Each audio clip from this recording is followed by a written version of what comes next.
We've got a big problem on our hands, and no one knows anything about it. So let's start with the basics. This is water. It's got a chemical structure of H2O, but you already know that. And this is methane, CH4. Now methane, meet water. This is what we call a methane clathrate. It's a solid consisting of one methane molecule surrounded by roughly 6 molecules of water.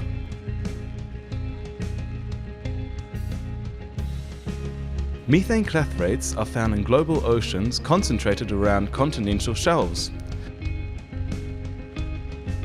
Notice how close some of these clusters are to home.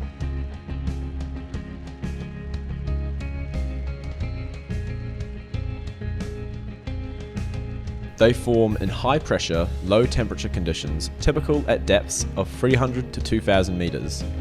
The water molecules surround the precious methane gas that is produced by microorganisms living in deep sea sediment and subsequently freeze to form a methane clathrate.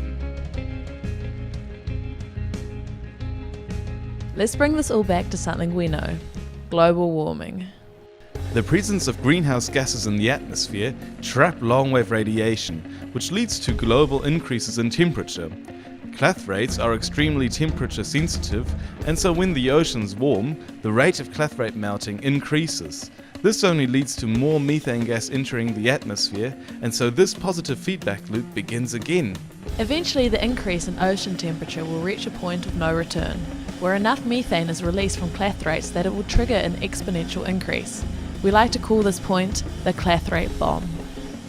So let me run through this again, and try keep up. When a methane clathrate melts and releases its methane gas, it will eventually make its way into the atmosphere, where it will, alongside other greenhouse gases, prevent long-wave radiation from being emitted into space. And so temperature increases, and so oceans get warmer, and so more clathrate melts, and so there's more greenhouse gases, and so more radiation is trapped, and so there is more global warming, and then more clathrate melting, and more greenhouse gases, and then on and on and on and on. Until... However, it doesn't have to be like this. Starting in Auckland, we will travel to major cities in New Zealand, visiting universities and local high schools. We will run a series of talks and workshops that will educate students on the role that methane clathrates play in global environmental change, leaving informative posters in place as we go. There is relatively little scientific research regarding methane clathrates. A major goal of our outreach program is to encourage and financially support new research from our scientists. The more we know about these pesky clathrates, the more good we can do. So get behind us and help us teach New Zealanders that the seemingly inevitable explosion of the Clathrate bomb can be contained.